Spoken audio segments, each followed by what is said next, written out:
So this morning it's the 19th of August. I'm moving on with my head shapes, and what I've done is cut out paper shapes, and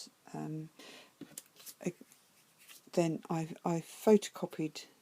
No, that's right. I cut out these paper shapes, and I tried to photocopy them. So that I could enlarge them, and because they were white on a blank screen they didn't come out, so I then put a piece of black paper behind so that I could photocopy them, and they came out like this, which again opens up a whole new world of abstract shapes. And again, especially if I close down in on it, but these are photocopies of white templates, and I enlarged them in various sizes, 120%, 130%, and I was trying to rearrange those. So I cut out these paper templates from the photocopies, and again with just left a thin black edge on them so that I could see them more easily as I was arranging them. And again, just the negative shapes and the cutouts start to do exciting things and expand the possibilities for abstract shapes just in the black and the white. So that puts on a whole new area of work with just these simple shapes. Then what I also did, I tried to fit them onto the acetate using the ones that I cut out, which I think are, say, 120%. And they were too small, needed to have them bigger. So what I did then was I photocopied my rubbing and brought that up 150% so that it fits on an A3 acetate. And I just think these are really lovely. They've got beautiful texture on them, but actually as a photocopy they're absolutely immovable. You can't scuff them. They're fixed, although they look very delicate and soft. And also it made me think back to David Hockney's exhibition where he was working with prints from his drawings that he'd done on his iPad, and the fact that it had come out of a printer in his book made it a print. So there's possibilities to take that forward as well, and also if I can find the right paper to photocopy on that would also be compatible with printing, you could do a photocopied background like this and then print on top of it.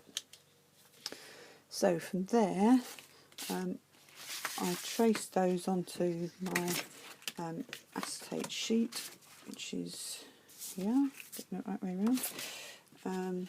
So I just traced that onto acetate sheet there, and it took me that was the other thing. I tried to rearrange them on the acetate, and I couldn't get anything that was as pleasing as the original, so that was another reason for working with the photocopy.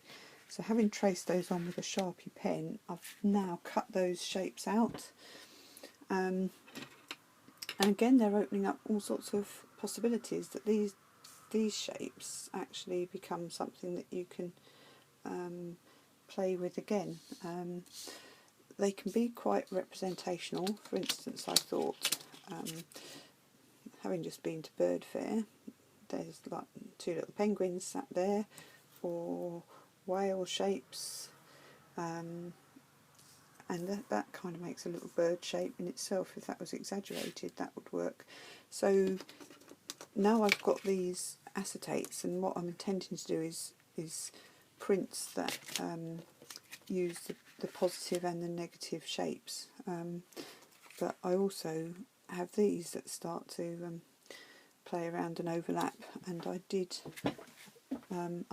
scatter them on the table earlier, and I did a rubbing of that. Sorry, I'm going to sweep you across the room just to look at that one, and that was the rubbing that I did from there. So again, that's quite pleasing. So it hasn't got as many layers in. The paper wasn't as compatible with the sort of depth of the acetate. It's it's about thickness of layers. This one over here, because it was thin paper, all the layers have come through very clearly. On this one, where I'm working with acetate, the layers are thicker, and you haven't got as much depth. It hasn't picked up the edges as far down. So, but I also think that's got potential for printing, and as I did with my project 2, to use the acetates, print them one way, and then get them really inky and turn them over and print them another way. So I think that's got potential as well. So what I've decided this morning is that actually all my playing around with the fan shapes and the shoulder shapes, I don't think I need to do that. I think that just working with these head shapes, and the two being split, and positive and negative images and layered images, I've got plenty of material here to do my 3 compatible prints, just using those. So I'm quite pleased that I've come from the original picture and managed to narrow it down to this one motif, and I think my job now is to make the best of that motif in producing my 3 final prints.